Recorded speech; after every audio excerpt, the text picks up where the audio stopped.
hearty welcome to Grandma's Wealth Wisdom with your hospitable hosts, Brandon and Amanda Neely. This is the only podcast for strategies to grow your wealth simply and sustainably, like Grandma used to. Without further ado, here are your hosts.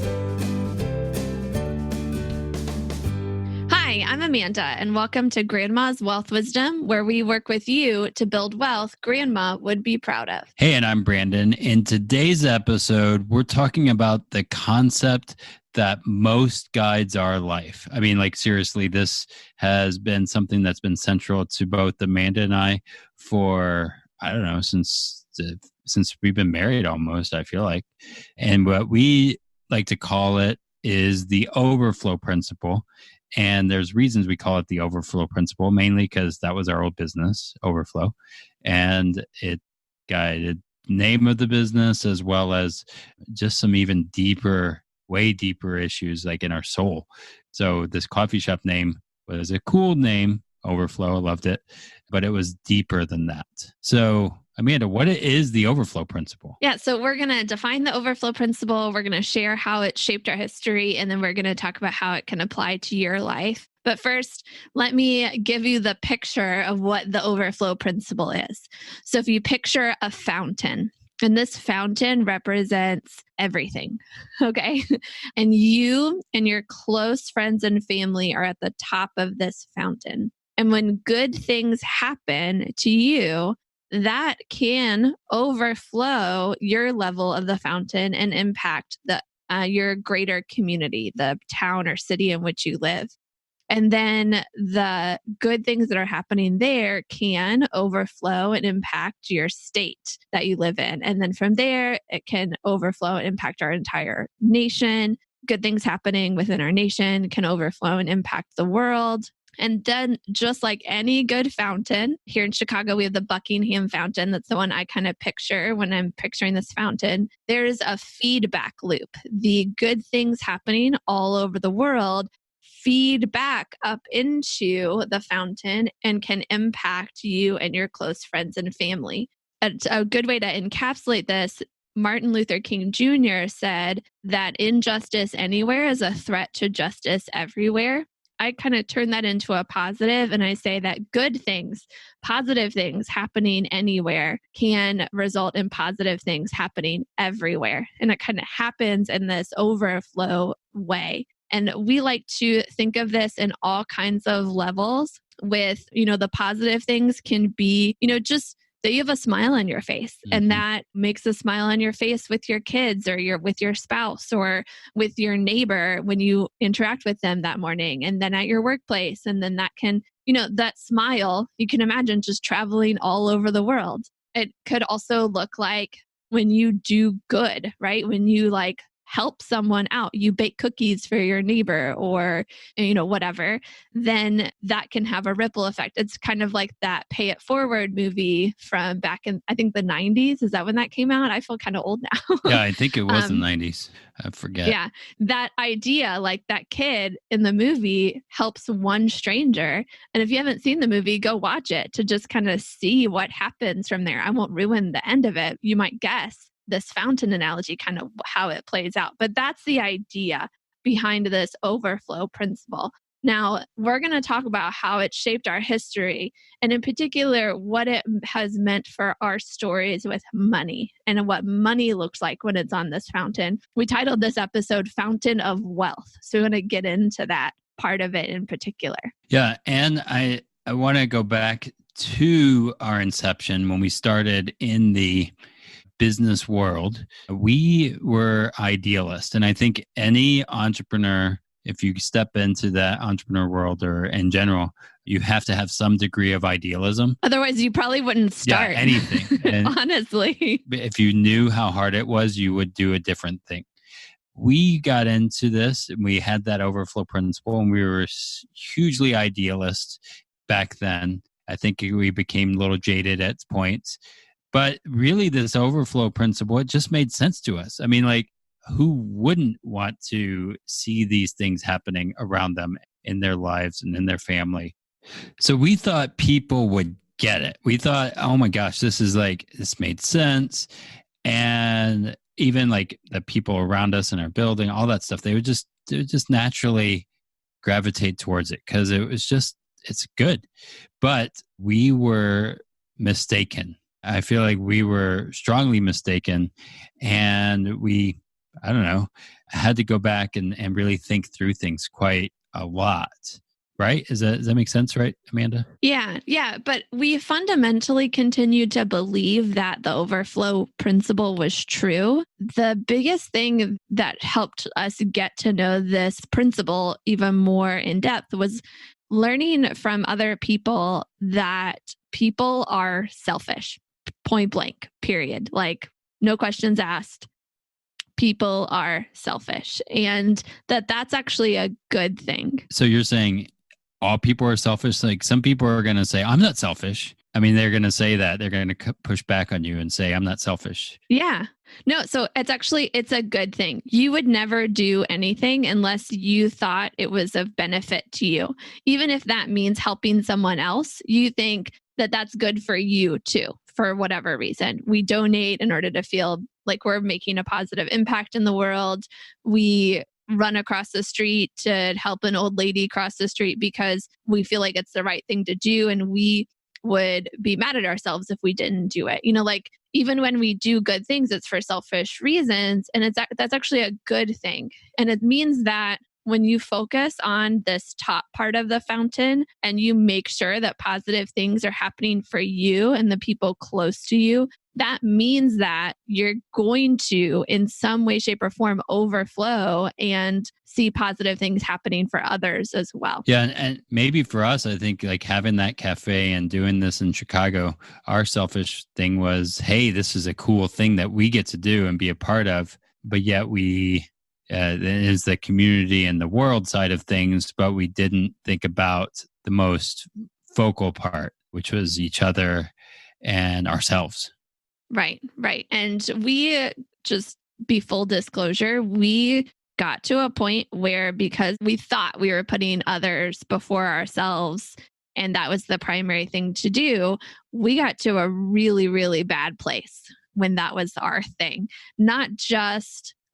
The really, really bad place was a relational, emotional thing. It had nothing to do with our money. And it was because I think the main reason we got there is because we weren't investing in ourselves and in our relationship as much as we should have. Yeah.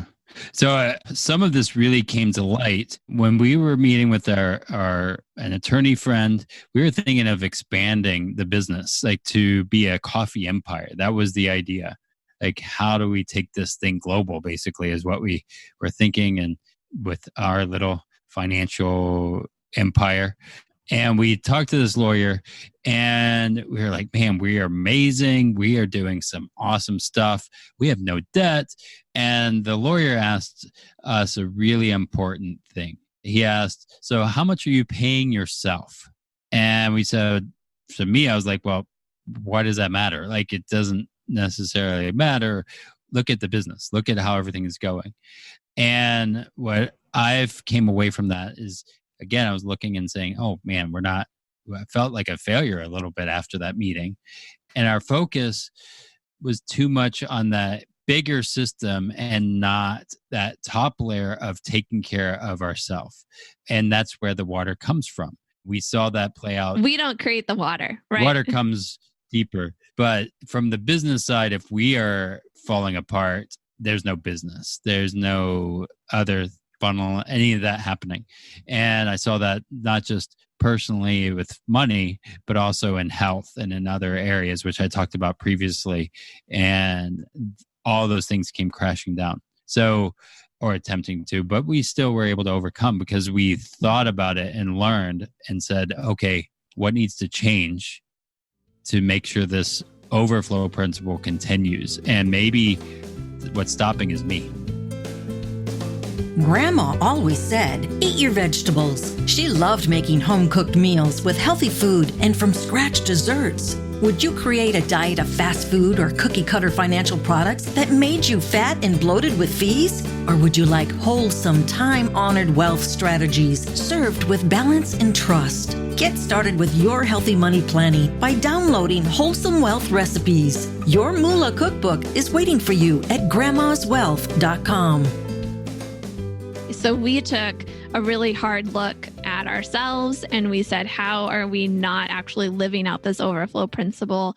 Yeah, sure, we're giving, but are we receiving? Are we making sure we take care of ourselves? There's all kinds of positive things happening all over the place. How are we also benefiting from those? And it was that line of questioning, that realization that all people are selfish, including ourselves, as much as our idealistic selves wanted to say, no, we are doing this for everybody else, that helped us get to a better place in a lot of different ways and actually have even more of an impact today than we did at that turning point. And also to see that dream to really make the world a better place can be even bigger than what we were even imagining a few years ago. Not because we were looking at what can we do, what impact can we make, but starting with how do we need to change ourselves? So with all of that, again, this is a vulnerable episode. We're kind of sharing some way under the hood kind of stuff. But how might you apply these principles that we learned or learned through failure? How might you apply the overflow principles to your life? And so I have a couple things that I've thought about, and a couple things that, again, the principles that we want to make sure we're thinking through this. So one is burnout. Burnout is huge in our world today amongst millennials, amongst even older people. And part of it is because, as we talked about in previous episodes, I think 2 episodes, we're like taking care of other people. We're doing everything on the outside, but we are not taking care of ourselves. We're not doing it from a health-wise, from a financial standpoint. And burnout is a huge thing. And you have to do what's right for you. Like that's the main thing. And as it'll go to the family, your community, and all of that. But burnout is real. How do we address that? Do you have anything you would add to that, Amanda? Yeah. So, the overflow principle, like you're saying, a lot of people, because they're not living this way, that they experience burnout. So thinking if you're on the edge of burnout, maybe spend some time contemplating this fountain in your life and how it's working. If you are an entrepreneur, the second tip is huge for you. It comes from this really smart guy named Mike Michalowicz. He wrote a book called Profit First, and we highly recommend this book. We love it. We implement it ourselves within our business. And the whole idea is to pay yourself first, to make sure that when revenue is coming into your business, a lot of entrepreneurs are the last to get paid. You got to pay for your products that you're selling. You got to pay all your staff. You got to pay your electric, all the things that are non-negotiables. You still have to pay. But if your mind is thinking along the lines of paying yourself first and then making sure that all those other expenses fit into what's left, then that is a totally different way of approaching it than you got to pay all these things and then you just get whatever's left over. So we highly recommend checking out that book and just his work in general. If you want to nerd out about it, we'd totally love to talk to you on the phone about it, give you kind of more about our experience. But we know not everyone listening is an entrepreneur. He actually also in the book talks about how this can be used just for family budgeting, that our family, just how you use the money that comes into your family, that, you might think of, you got to pay the mortgage or the rent, you got to pay the electric, you got to pay your cell phone bill. You get to then enjoy after, the groceries you have to buy. You set your fun budget at the end, right? Maybe instead you can flip that on its head and say, actually, I want to save up for X, Y, or Z. Let me put that as the top thing I do and then figure out how everything else falls in line, which is actually, if that means you're spending your money on what's most important to you. Obviously, you can't then skip your mortgage payment. You can't skip your electric payment, but you figure out how to make it work depending on what's most important. So that's kind of our tip there, how this overflow principle, be selfish, pay yourself first. And I think all of this goes into, if there's no water at the top, it's not going to flow to the others of your fountain. And so I think, again, paying yourself first, avoiding burnout. If there's no water at the top, again, there's burnout, like water and fire don't mix. So those things have where you're feeding into that. And the third, and I think this is really important, self-care. And this isn't the same as self-maintenance. Like that's like, again, maybe for me going to the gym and that kind of thing.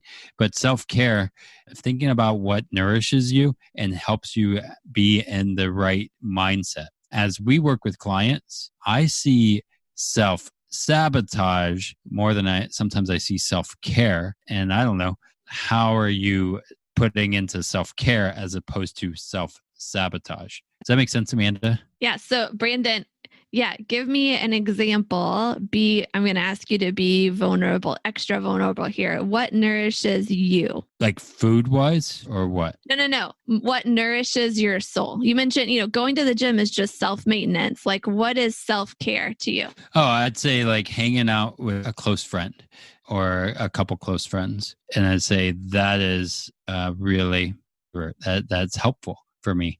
However, I know self-sabotage is I would at some level, well, I don't want to go out. Like again, just the other day, I went out. It was storming out. I went out and hung out with some guys and I almost didn't go because I was like, I'd rather just veg out and watch TV. That probably would have been self-sabotage. Maybe, I don't know, right? Yeah. So Brandon's an extrovert. So nourishing him, he needs to get around other people, especially he talks to people on the phone all day long, but that's different than just hanging out with some friends and they don't have to spend money. They just get together, right? For me, what nourishes me is taking in information. So reading, listening to podcasts. I need to be doing that kind of stuff in order to feel like I'm nourished. And it can't just be, a novel, although I love novels. They do feel a little nourished, but also some other materials as well. I love reading some of the magazines I get from nonprofits that are teaching me about the work that they're doing and how the impact that it makes. I feel really nourished when I read that kind of stuff. So, that could look like a lot of different things for a lot of different people. Hope those examples kind of give you some ideas. Well, and you just had something in regards to this. Even we listened to a church service on Sunday mornings, and they were talking about, I think, self-care or something like that, that really stood out to you about this topic, right? Yeah. So the overflow principle is a philosophy. It's a way of looking at the world. And the thing that they said in the sermon that we were watching, it was that philosophies don't change anything, actions change stuff. So it's actually a little bit of a getting into what we're talking about in our next episode. But today, we kind of shared the philosophy, the overflow principle. We shared a couple actions that you could take. Like if you're in a burnout situation, take that seriously, do something about it. If you need to make some shifts so that you're paying yourself first, whether within your business or as a family, and then definitely think about what nourishes you, but don't just think about it. Actually, figure out what nourishes you and make sure you incorporate it as part of your routines on a regular basis, because just principle in your mind and thinking about it isn't going to change anything. Actually taking action will.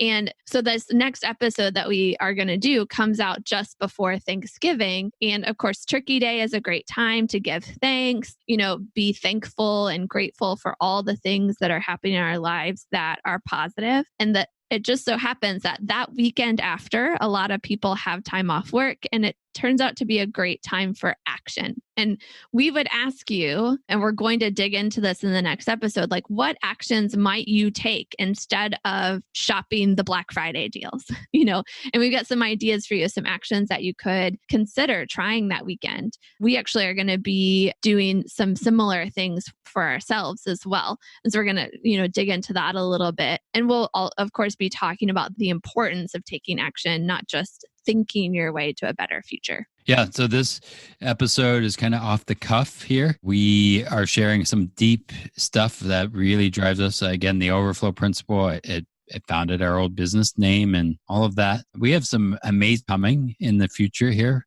for Grandma's Wealth Wisdom. Be paying attention, because some really great stuff as we take action, you're going to see that implementing the action we've been working towards coming out. So maybe it might happen right at the same time as the podcast episode drops, possibly. So cool. So until next time, you guys keep building your wealth simply and sustainably for your own future and the future of our grandchildren's generation. The topics presented in this podcast are for general information only and not for the purposes of providing legal, accounting, or investment advice. On such matters, please consult a professional who knows your specific situation. This is thepodcastfactory.com.